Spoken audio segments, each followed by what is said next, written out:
Tonight, a discussion with a Long Island filmmaker who is renewing the red-hot debate over illegal immigration. Tonight, I'm joined by Michael Lynch. His movie, They Come to America, premieres this Saturday at Guildhall in East Hampton. It's the filmmaker's look at the human and financial cost of illegal immigration. Now, before we start, let's take a look at a short clip from that film. What you're looking at right over there, those white buildings, it is a cartel headquarters for distribution of drugs in this area. I will tell you, you go near there, you're dead. You're dead. You face the drug cartel.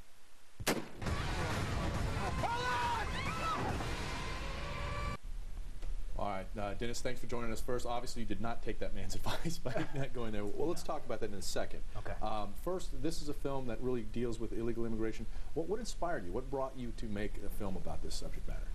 When I was making my first film, King of the Hamptons, I lived in Massapequa, and we drive out to the Hamptons, and you have to pass the 7-Eleven in Southampton every day. Mm-hmm. And there's a guy who's been standing out there protesting against illegal immigration for about 5 years. I never took notice. I really didn't care about illegal immigration, didn't think it affected me.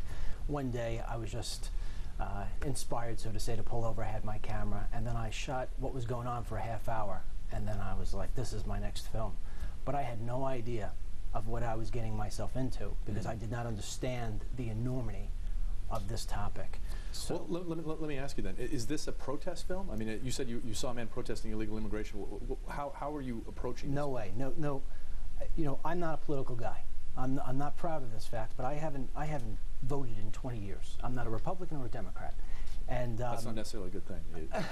That's a different topic. No, We'll talk about and that the fact later. of the matter is, you know, I just don't get caught up in that stuff, Right. you know. And so anyway, when I was standing there at the 7-Eleven, half the people were screaming at him saying he was a racist, hiding behind an American flag. The other half of the people were saying he's the greatest patriot America has, because he's standing there by himself with 100 undocumented guys looking for work. Right. So as I'm hearing this unfold, I'm saying to myself, I need to take the middle ground and really find out what is going on here, because every film that I had ever seen, or any time I'd ever clicked through, it was always about the poor illegal immigrant, the victim. And I thought there was probably more to that story. So that being said, I just took an unbiased look, turned on the camera, and said the truth comes out. And if you like it, fine. If you don't, well, you know, you've got to digest what it is. Okay, we'll talk about your results and how it changed maybe your thought on the topic in a second. But first, it's a fascinating story. I mean, you didn't just tackle illegal immigration or that topic just on Long Island. You actually traveled down to the border. Tell me about how that happened. You know, unfortunately, I'm one of those people that you see running from the towers on September 11th. I witnessed that firsthand, and I believe that you cannot truly understand what that morning was like unless you were down there. Mm-hmm. So to make a movie of this level of importance, I felt as if I had to immerse myself on every level. So I did. I traveled the country. I went down to Florida.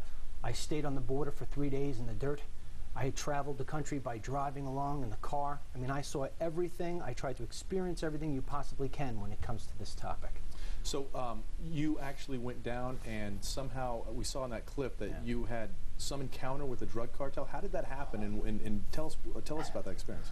I befriended an illegal immigrant, and wound up caring about him very much, by the way. And he explained to me from his path in Ecuador how he got up to Long Island. So I retraced that entire thing. And what I think a lot of people don't understand is that it's not 3 kids with backpacks anymore. The drug cartels are basically running the border, okay? So these kids are paying $10,000, $15,000, $20,000 to get through. And they're going in packs of 20 and 30. They're being forced to carry drugs through the desert. I mean, this is a very scary thing.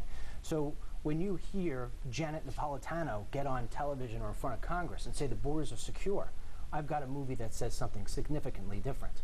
Those borders are not secure. And in fact, if she says the borders are secure, she must be talking about a Borders bookstore, because those borders are a mess. I stood there and watched everything come through. I'm not going to sugarcoat it either. That's exactly what it is. Okay, we got about 30 seconds left. Yeah. What was your takeaway of this film? And do you think at the end of this film, someone that watches this is going to come across with, I mean, what do you think they're going to take away from it? I've let 100 people watch this film, a mix of regular audience and media. I have had over and over and over again people tell me that this film is a game changer.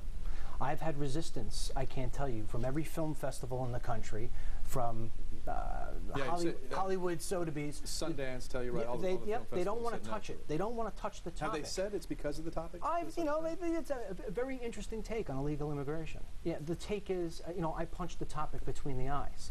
And the fact of the matter is, I think it's the #1 issue facing the country, because housing and jobs, like you just reported, that's cyclical. When jobs come back, guess what's coming? More illegal immigrants. Okay? So what I did was I took the approach of, and it wasn't the easiest thing to do, I was going to go head on and say for what it is, and the camera tells the story. That's it. I never put my opinion into the movie, nor will I ever afterwards. It's not my job. It's not about me, this Well, film. it sounds like a gritty film, a gritty take, and it should be somewhat controversial, so appreciate your time coming on. Thanks for having me. It debuts Saturday. Michael Lynch, Yeah. good luck with you in the If film. I could just say, theycometoamerica.com gives all the information about where you could see it or DVD. And we'll have that on our website too, as well, so I good appreciate luck to you. it. All Thank right? you very much. Thank you very much.